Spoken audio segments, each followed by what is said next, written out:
Jean-Louis Sébastien Vettel remporte son premier Grand Prix d'Allemagne. Alors remporter un Grand Prix, ça a toujours une saveur particulière, mais d'autant plus quand c'est son Grand Prix national. Oui, parce que d'abord, il ne l'avait jamais fait, ça c'est la première chose. Et la deuxième chose, c'est que tout ça se passe sur le territoire de Mercedes, en quelque sorte. Et tout ça me rappelle un petit peu Alain Prost gagnant en France avec une McLaren. C'est un peu ça l'histoire, c'est ça la saveur de ce Grand Prix. Et on a bien vu qu'il voulait le savourer à fond, parce que, effectivement, c'était une victoire en Allemagne, sur le terrain de Mercedes, alors que lui, il est Red Bull, vous savez, ce produit de limonade dont les gens de Mercedes se moquent un peu, mais enfin bon, il l'a fait.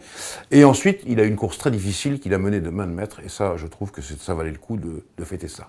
On retrouve à ses côtés deux pilotes Lotus sur le podium, dont Romain Grosjean qui a fait une course plutôt solide, et malgré le fait qu'il ait dû laisser son coéquipier. Oui, alors on vient de parler de Sébastien Vettel. Je vais dire que l'autre grand bonhomme de ce Grand Prix, il y en a eu deux, c'est Romain Grosjean. Rapide, une bonne vista de la course, la stratégie de l'équipe, il s'y plie, ça fonctionne impeccable. Franchement, là, il nous a montré, le Romain Grosjean, qu'il peut être tout le temps. Il a montré qu'il était un professionnel, parce que quand l'équipe vous dit de laisser passer le leader au point du championnat du monde, eh bien, il le fait, il s'incline. Moi, je trouve ça formidable. Jean-Louis, un petit mot sur Felipe Massa. Quel est son avenir au sein de l'équipe Ferrari? Alors, on a parlé de cela longtemps, on dit qu'il est sur le départ, et moi, je ne le crois pas. Je crois qu'en 2014, il sera encore là, pour laisser la place à Jules Bianchi en 2015, ça, on est bien d'accord avec cela. Mais ce que je veux dire, c'est qu'on a enfin une explication. Alors, vous savez, il faut bien poser la base du problème. C'est simple, c'est que Felipe Massa, il est, comme on dit dans le langage de la Formule 1, on et off. C'est-à-dire qu'il ne connaît pas l'intermédiaire. Il appuie à fond ou il lève. Il tape dans ses freins ou il lève. Et il semble, maintenant, après toutes les études menées par Ferrari et les enquêtes menées par Ferrari, que quand il tape dans ses freins, eh bien, il tape trop fort. Ce qui met la boîte de vitesse en mode défense, et ça la bloque. Et c'est ce qui s'est passé au Nürburgring, et ça nous rappelle ce qui s'est passé au Grand Prix de Monaco, 2 fois de suite. Et il faut donc arranger la Ferrari, la mettre, je dirais, en conformité avec ce que Massa sait faire quand il conduit, parce que finalement, être on et off, c'est pas si mal que ça. Hein. De temps en temps, on gagne des courses avec ça. Et je pense que là, on aura la solution du problème. C'est pour ça que, contrairement à ce que tout le monde croit, Ferrari ne va pas se séparer de Massa. Il faut simplement que la Scuderia règle ce problème. En parlant de problème, McLaren ne cherche même plus à savoir s'il y en a ou pas. Eux, ils arrêtent carrément les développements sur la voiture cette année.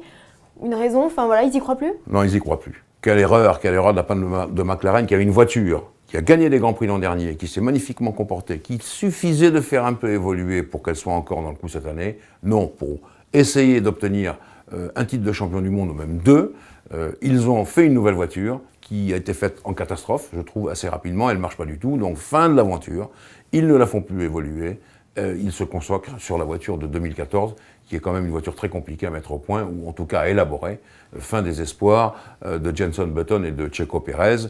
Ils gagneront peut-être une course, mais franchement, ça sera le fait du hasard.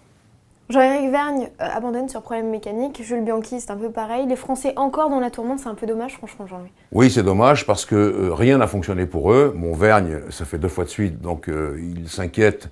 Il dit même très, très astucieusement qu'il faudrait aller à Lourdes, il faudrait un miracle. Ça, je pense qu'il a raison. Charles Pic, ça n'a pas bien fonctionné non plus. Et puis, bon, Bianchi, c'est la faute de son moteur, hein, la voiture fantôme qui traverse la piste.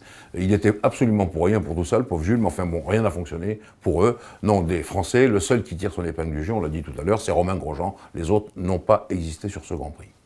Jean-Louis, pas eu de soucis de pneumatique sur le Grand Prix du Nürburgring. Le manufacturier prépare-t-il activement les prochains essais? Oui, absolument. 17, 18 et 19 juillet. J'espère qu'il fera beau. Ça va se dérouler à Silverstone, la plupart des cas avec les pilotes titulaires et non pas les rookies, pour pouvoir tester ces gommes et pouvoir s'en servir le plus rapidement possible. En tout cas, pour la Belgique et l'Italie, qui sont des Grands Prix extrêmement rapides, où on ne peut pas se permettre un délaminage.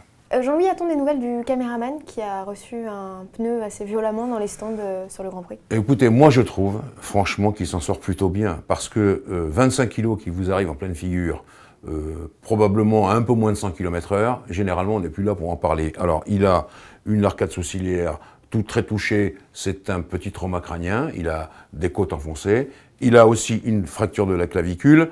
Sincèrement, je trouve qu'il s'en sort bien.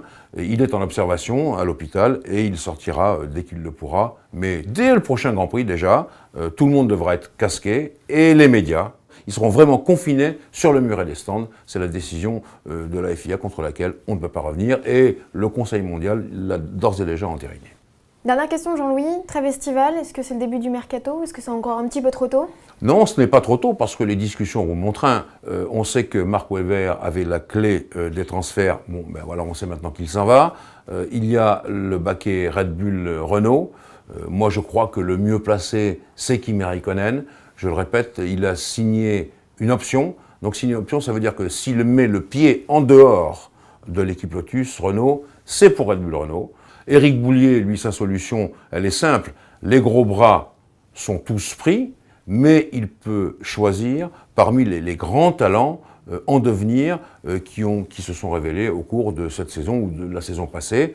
Il y en a deux, à ma connaissance. Il y a Nico Hülkenberg et il y a Paul Di Resta. Et puis je crois qu'en ayant fait un Grand Prix comme il l'a fait dimanche, Romain Grosjean conservera sa place. Voilà, pour l'instant, on en est là des transferts.